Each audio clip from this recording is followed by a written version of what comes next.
tấn công chúng ta bằng phương hại, thì chúng ta thấy cái đòn này rất nguy hiểm, có thể nguy hiểm hơn đòn đâm từ trên xuống. Vì cái đó chúng ta có thể lắp hoặc né được, nhưng đâm thẳng thì chúng ta phải làm cái nào?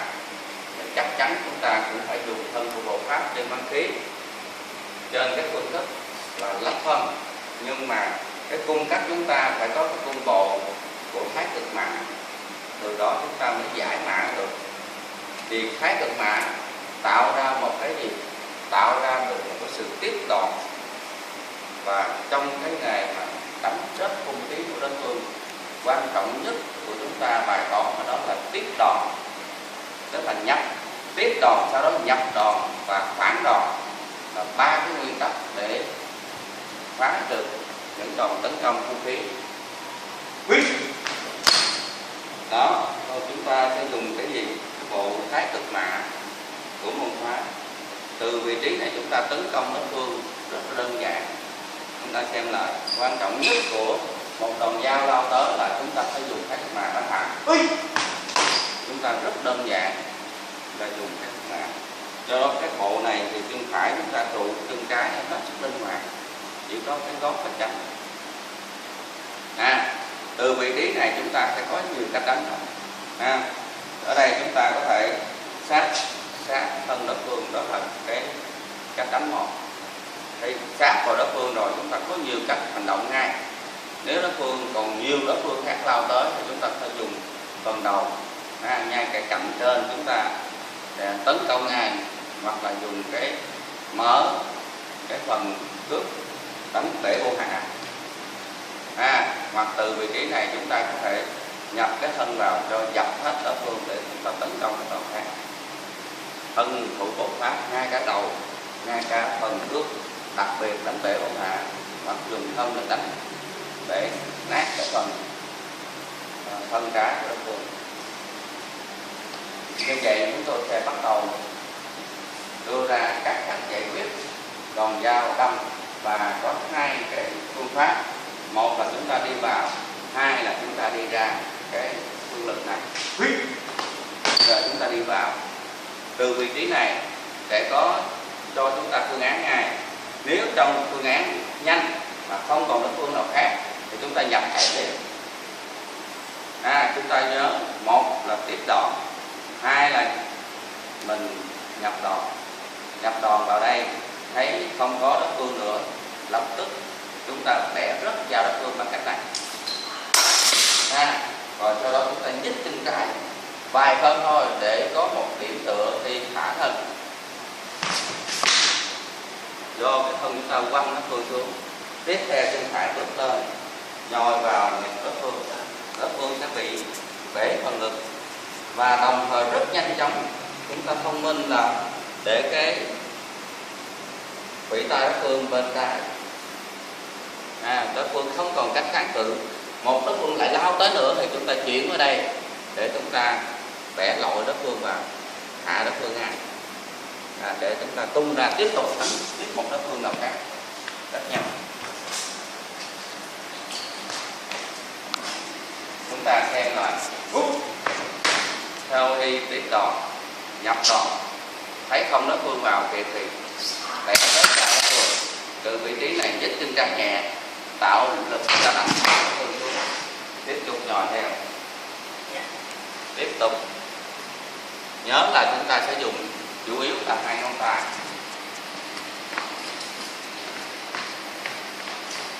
Phần kế tiếp là đối phương tấn công chúng ta mà chúng ta quá cặp mắt, buộc lòng phải đánh rất vào đối phương, thì chúng ta phải thả thân và dùng cái lực âm dương để chúng ta đánh rất liền vào đối phương. Có hai cách đánh, chúng ta xem. Dương này, vừa vào đây là chúng ta bắt được, đón được đòn đối phương thì nhập hình, đối phương buộc lòng rất vào ngay. Đó là cách đánh rất vào tại chỗ. Và vị trí này thì giống nhau, giống như nãy, nhưng mà tiền thể chúng ta bước cái chân phải qua, vặn tay trên trái đối phương qua, từ vị trí này vặn ngược tay đối phương, và phải có phải rồi.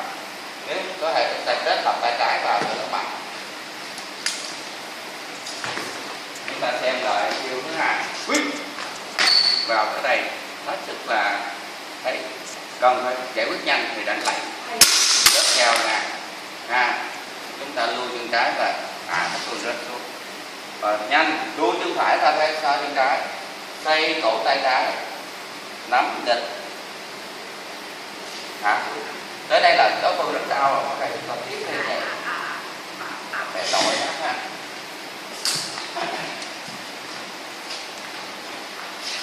Cách đánh rớt dao thứ hai cũng bằng cái mã bộ trong các thực mã. Từ vị trí này rất nhanh, chúng ta thở một lần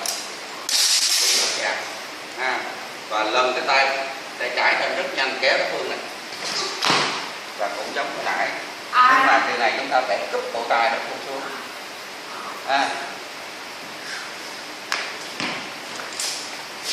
Chúng ta xem lại cái đánh rớt dao thứ hai. Ở đây gấp quá rồi, chúng ta lần nhanh được. Từ vị trí này chúng ta kéo nhanh đối phương xuống. Chúng ta nắm ngay cái phần cổ tay bẻ ngược lại, còn đối vòng vào cái vai đối phương. Đối phương thì đánh lội lại từ cái phần tay bên hông. Bây giờ cách thứ hai, khi chúng ta vào bên trong nhưng mà đối phương vẫn gì? Vẫn còn cái lực nắm được dao là một. Thứ hai là đối phương khác lao vào chúng ta rất đông, do đó buộc lòng chúng ta không đánh rớt dao ngay lúc đó mà chúng ta chuyển phương án 2. Trong vị trí này chúng ta nhân với lời thì chúng ta thấy được sự tấn công của đối phương rồi rất đông, buộc lòng chúng ta không còn cần đánh rớt dao liền mà đổi ngay phương án, buộc lòng chúng ta lui nhanh chân phải thả hơn. Chúng ta lưu ý là thả một âm dương thì hơn chúng ta tạo ra một cái luồng trình hoặc một phương án xuống, chứ không phải dùng lực chúng ta kéo từ đây chúng phải lên để chân phải vào hót cái phương nè.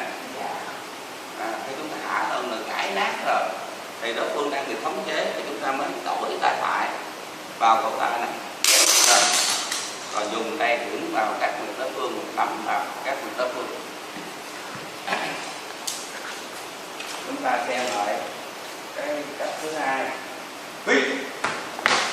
Từ vị trí này đối phương không có tấn công thì chúng ta đổi phương án này.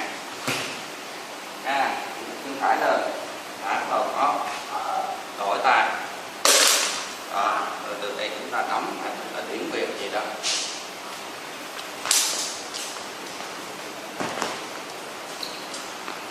Chúng ta xem cũng cách này nhưng mà chúng ta đánh một cái loại khác, cái dạng khác nữa. Cũng đông quá rồi, chúng ta phải làm gì? Chở thân lưng nè. Ở đây chúng ta đưa cái chân phải vào cái vai đối phương. Còn tay trái phải chúng ta nắm vào cổ tay, tay trái rất chặt, đối phương lập tức rất chặt nha. Rồi.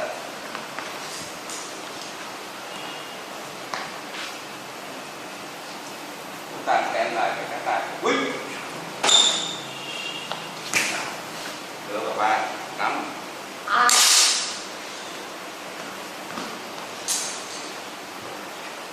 Vậy nãy giờ chúng ta đang đi vào trong, bây giờ chúng ta đi ra ngoài như thế nào? Hãy đưa vào đây. Mình xích ra đây. Các bạn xích ra đây hết để các bạn tập đánh. Số 2 là chúng ta không đi vào nữa mà chúng ta đi ra. Chúng ta sẽ có một số cặp như thế này. Chúng ta đi ra. Thì chúng ta sẽ dùng thân để bắt tay đối phương. Và khi chúng ta bắt thì bắt bằng thân, bằng tay trái ở đây. Từ vị trí này sao? Chúng ta chụp cái tay phải vào ngay cổ tay đối phương luôn. Cố gắng hai ngón trỏ đều bắt được cái nguyệt giữa cổ tay đối phương. Từ vị trí này chúng ta giật cái thân vai phải để tạo lực âm dương rất giao đối phương ngay thôi. Từ vị trí này chúng ta buông cái tay phải ra, tay trái ra, chúng ta điểm nguyệt vào đối phương tất cả các lực đạo. Chúng ta xem là làm gì không ạ? Chúng ta đưa ra này thì do cái thân chúng ta nó men theo, và tay phải cũng hết sức nhanh chụp vào cổ tay đối phương, cố gắng cầu nguyện đối phương là giật âm dương rớt vào. Từ vị trí này chúng ta rút tay phải ra, tay trái ra điểm vào các vùng cầu đối phương. Cũng bằng cách ra ngoài chúng ta còn cách đánh khác. Chúng ta cho bàn tay trái tới đây và trong trường hợp rất nhanh chúng ta chụp vào và không kịp bấm vào các huyệt thì chúng ta phải vẽ gập 90 độ để rớt vào đối phương ngang. Cái cách đánh này phải gập 90 độ cái cổ tay này, cái khớp tay mới rớt được. Từ vị trí này chúng ta có nhiều cách đánh, có thể vẽ ngược lại, thả vai, cắm, vân vân, đều thẳng cổ.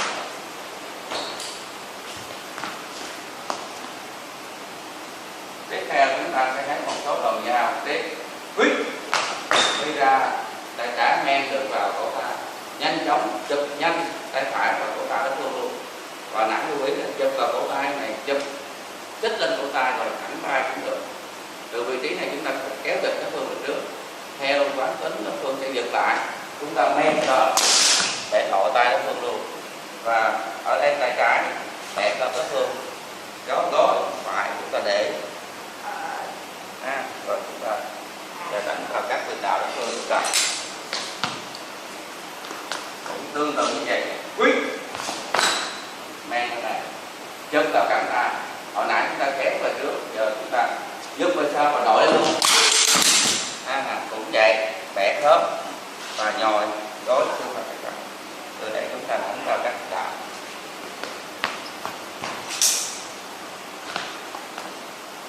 Cũng bằng cách này nhưng chúng ta sẽ đổi tay trái bắt tay phải, lưu ý bắt bằng thân. Quyết tay phải bắt nhanh, vừa bắt vị trí này rồi chúng ta rất nhanh hất tay trái lên, quăng cái thân phải vào. Khi vừa tới đây là chúng ta vẽ xuống này đối phương chưa rất dao, nhưng chúng ta vừa vẽ chúng ta phải kéo dịch về phía phải, đối phương buộc lòng rất dao. Tiếp theo chúng ta dùng tán tụ, đối phương hết sức đau đớn và chúng ta dùng tình khác nhanh.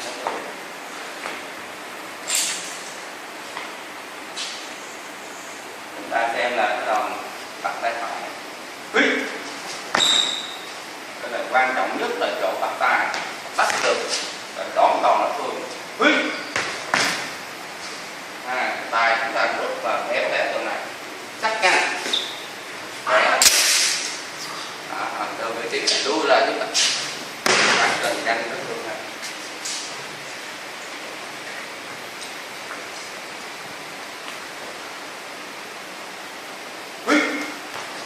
Cũng cho tay phải bắt, nhưng mà từ vị trí này chúng ta rất nhanh, thả tay phải thành cái bản lề phía dưới đẩy cột. Đối phương lập tức rất cao thì chúng ta gập. Từ vị trí này chúng ta gập cái cánh tay đối phương vào, bắt chéo, kéo giật đối phương về sau và nhanh chóng thả tay phải để đó làm cái quan sát đối phương. Chúng ta xem lại cái đòn này. Rất nhanh, vị trí mình lắc thân rồi, đẩy cò được.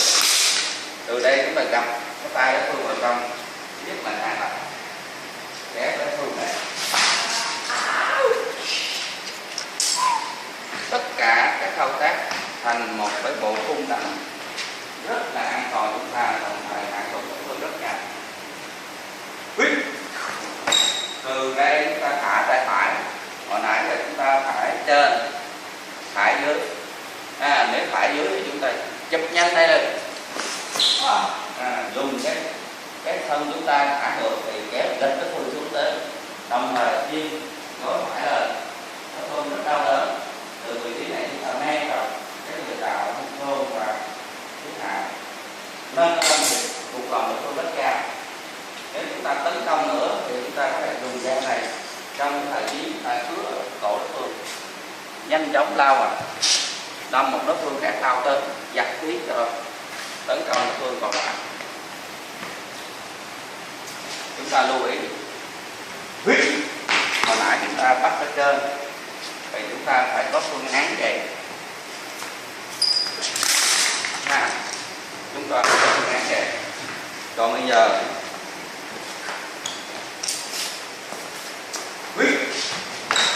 dây lật nhanh đó, là cứ đấy chắc mà cuốn vào nó kêu thả nè, đó là cái số 2. Bây giờ mình bắt con nước lên,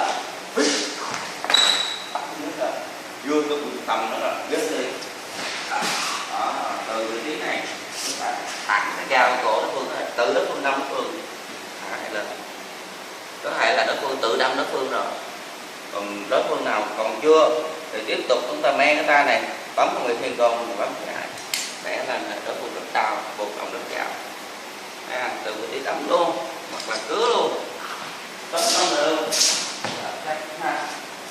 tùy theo. Quan trọng nhất là chúng ta phải lọc ra phương án nhanh, muốn vậy chúng ta bắt trâu vô trong ra ngoài, chúng ta phải vô cái đó.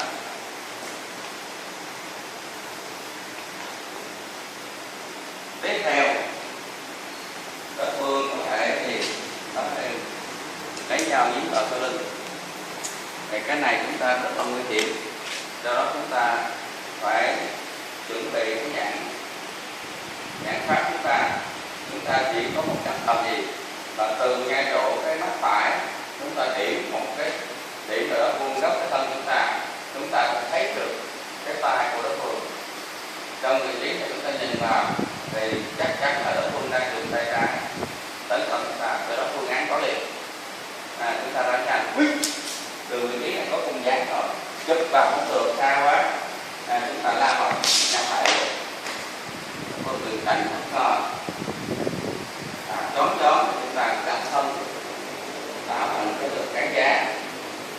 Từ vị trí này chúng ta áp cái đầu vào tay cái chuông để tạo ra cái hình bằng cái bờ đe để nắm tiếp, bị gập rớt vào đối phương rồi chúng ta mới nâng thân chúng ta lên một lần, đối phương đứng theo rồi chúng ta kéo một lực âm dương xuống, đối phương bị trọng thương rồi chúng ta thắt thân, từ đây lao tiếp tục ngồi vào bản trong cái kỷ nguyện. Chúng ta xem lại, lưu ý giao phía sau hình điểm vàng là hai thân vuông góc, nhanh chóng chỗ này là chúng ta phải xách mông hông vào bên trái để an toàn tuyệt đối. Vị trí này chúng ta không thể chụp dao được, do đó buộc lòng tấn công lại mắt phải và gấp nhanh, chặt rớt rồi nâng lên bằng thân mình, cũng bằng thân mình hết.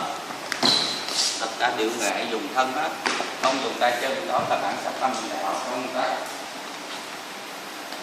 tự vệ và phản kháng các đòn vũ khí.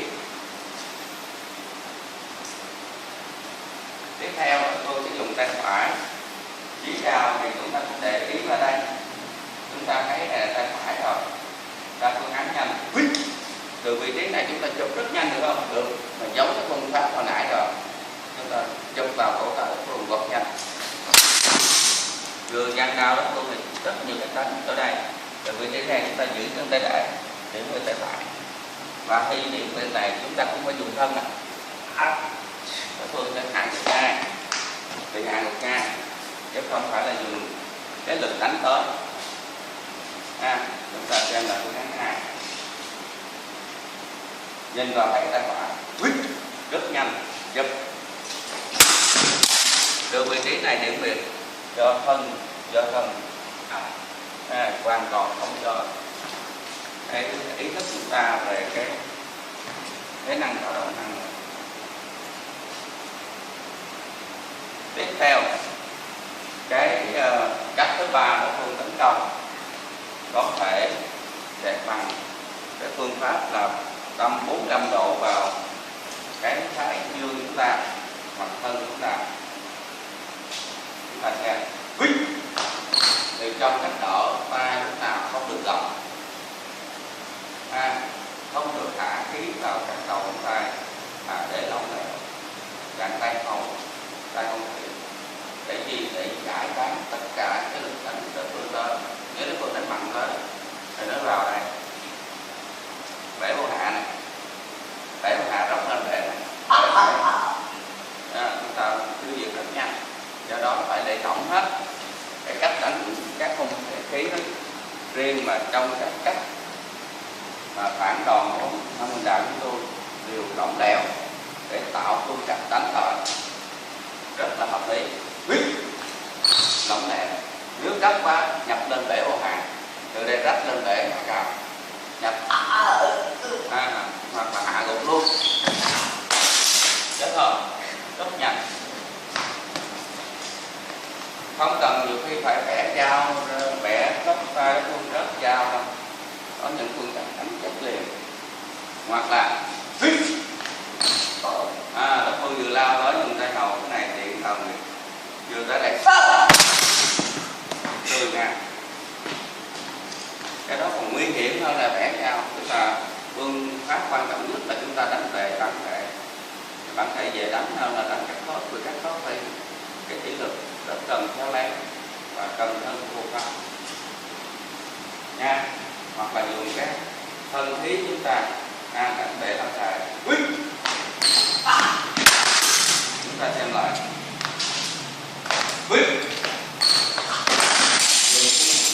thân khí chúng ta đánh giật thân âm dương, nó thường để nát tự nhiên rất dao, rất dao xong nó ngã luôn. Đó là những cái cách đánh mang tính chất hữu hiệu cao nhất. Hoặc từ đây chúng ta cũng còn một số cách nữa là rất dao, nhanh chóng thả thân vào phát. Lưu ý không cần nắm cái cổ tay đối phương, chỉ giật phương rất đau đớn và rất dao. Từ vị trí này chúng ta có rất nhiều cách đánh. Chúng ta có thể thả tại chỗ, thả tiền, và vị trí này chúng ta có thể đánh rồi, thả tay cũng được, thả tay cũng được ấn, hoặc là từ vị trí này chúng ta có thể sóc lên này, phương rất là đau đớn, toàn bộ là lẻ ngược hết.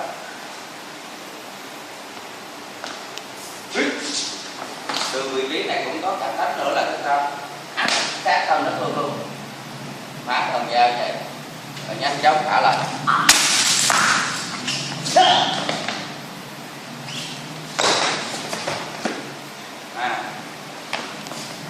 Đánh rất dao tại chỗ, rất gọn, nhanh chóng luôn, cỏ rất nhanh, cho cái này thả được thôi. Còn cái tay này bị gãy rồi,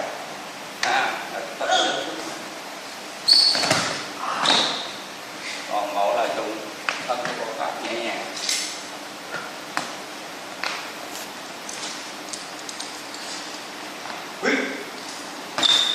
Cái này là rất từ vị trí Nam An luôn, rất nhanh. Cả một cái tổng hợp lực chúng ta được thân đối phương vô cùng đau đớn, chúng ta bẻ ngầu lên chống cái đòn lại, nhân cách quăng thân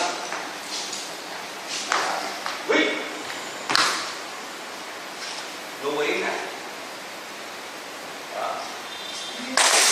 Trong quá trình quăng thân thì đối phương đã bị lỗi hết tay, thì nó rất cao, từ vị trí nằm hết bẻ lên thôi. Lúc đó chúng ta phải để ý đúng lúc giặt vào ấn thủ hộ pháp để ra được cầm nắp thủ. Cách đánh rất cao, một số cách như vậy rất là ngoan mục. Bây giờ đối phương còn cách thứ tư là dùng dao căm sọc vào vông của chúng ta, đâm sọc vào phần thân chúng ta. Thì cách đó chúng ta phải thả thân thủ hộ pháp vào trong đối phương, thả vào trong đối phương rất gọn, nhưng mà trong khi cái đà chúng ta đi thì chúng ta thả như vậy, và cái này bắt đầu túm được cái cổ tay đối phương là chặt cái luôn. Đó, từ vị trí này thả thân xuống nắm ngược,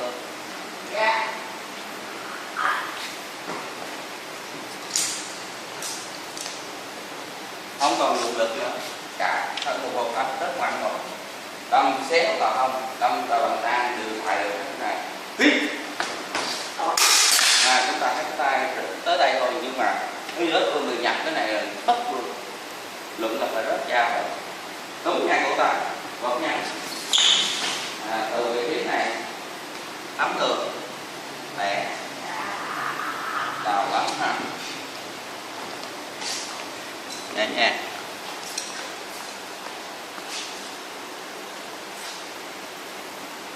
Cái cách đánh tiếp theo là phương cách thứ tư, thứ năm. Đối phương sẽ đâm đường dao tới thẳng, và trong cái dịp mà chúng ta có một đối phương lao tới thì chúng ta phải đánh vào bên phía hậu đối phương. Chúng ta sẽ xem cái cách đánh này như thế nào. Chúng ta ra được rồi, tay phải vào, nhanh chóng luồn tay trái nhanh, đánh vào họ đối phương. Cái tay phải chặn lên, này đánh để họ đối phương buộc lòng rất ra. Từ vị trí này, lưu ý cái bàn tay sẽ áp vào điểm ở người phong thủ đối phương và bước lui chân trái. Đây là đánh điểm quyền rất cao cấp của môn phái các bạn. Ra được đây chụp, bước chân trái tập thốt rất cao này. Từ vị trí điểm này lui nhanh. Cái này để chậm tới là bị kéo lại là này điểm rồi.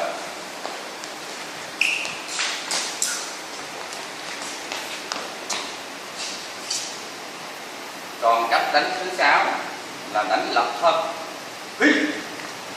Hai cái tay này chúng ta trở thành đánh lập thân như thế này. Từ vị trí này, hai cái tay sắp như vậy, nhưng nhanh chóng và tay phải luồn lên tạo thành bờ đe để men vào má ngoài của cổ tay đối phương. Còn tay trái thì đảo ngược cái bàn tay mình lại, sắp ngược đối phương. Tiếp tục điểm là lập tức hạ gục đối phương nha, gọi là đánh lập thân. Trong cách thứ 6 là rất khoa học. Chúng ta xem bài, cái tay chỉ để vậy thôi. Lưu ý là cái tay phải tạo thành bờ đe đó, rồi cái tay trái từ vị trí này chúng ta nắm được đối phương thì quật ngược đối phương nhanh. Trong đó thì đợt thì đối phương cách ra rồi làm lại.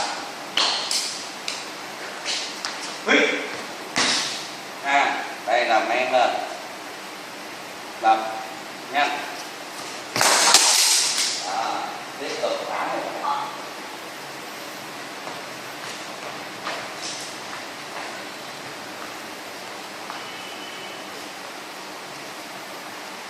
làm tới.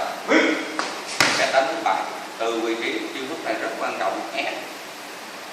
Chúng ta xem đo thân vào đây. Đối phương sẽ không bao giờ mà theo ý chúng ta đâu, nhưng mà do cái thân chúng ta đưa nó sẽ ra được. Từ vị trí này chúng ta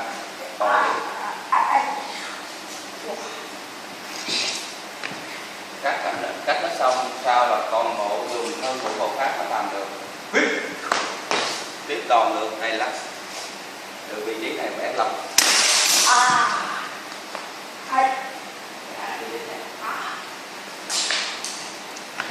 Rất đau đớn và nó phương ngăn cản cho nó.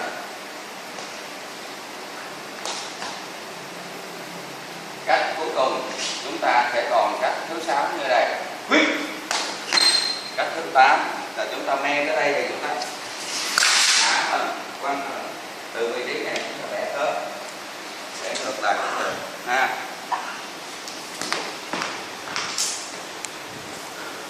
Một số đối phương thì bị té xuống dưới chưa rất cao. Đó. Chưa rất cao đây nè, chúng ta chỉ chụp ra chỗ khí hải hay xây nè.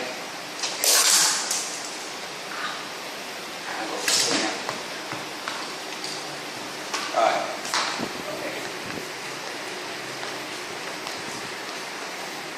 Chúng tôi vừa hệ thống cho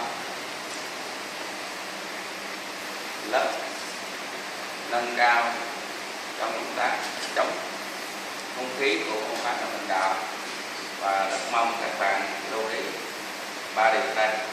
Thứ nhất, về nguyên tắc, nguyên lý. Về nguyên lý là chúng ta phải lấy được cái tâm mình trí tình trong khi đánh để văn thể, quan trọng thể để làm rất cao. Thứ hai là chúng ta có thể đòn dao đối phương, và với nguyên lý như vậy chúng ta có thể cái nguyên tắc thứ nhất là chúng ta phải đón được đòn tấn công khi đối phương có hung khí, sau đó chúng ta phải nhập thể nhập thân để chúng ta tạo ra được cái chiêu thức phản công. Thì ba cái nguyên tắc này được xây dựng hợp lý tùy theo trường hợp tấn công của đối phương. Chúng ta xem lại tôi giảng lời rất nhanh là nguyên lý làm sao đánh để bản thể đối phương, để rất cao đối phương.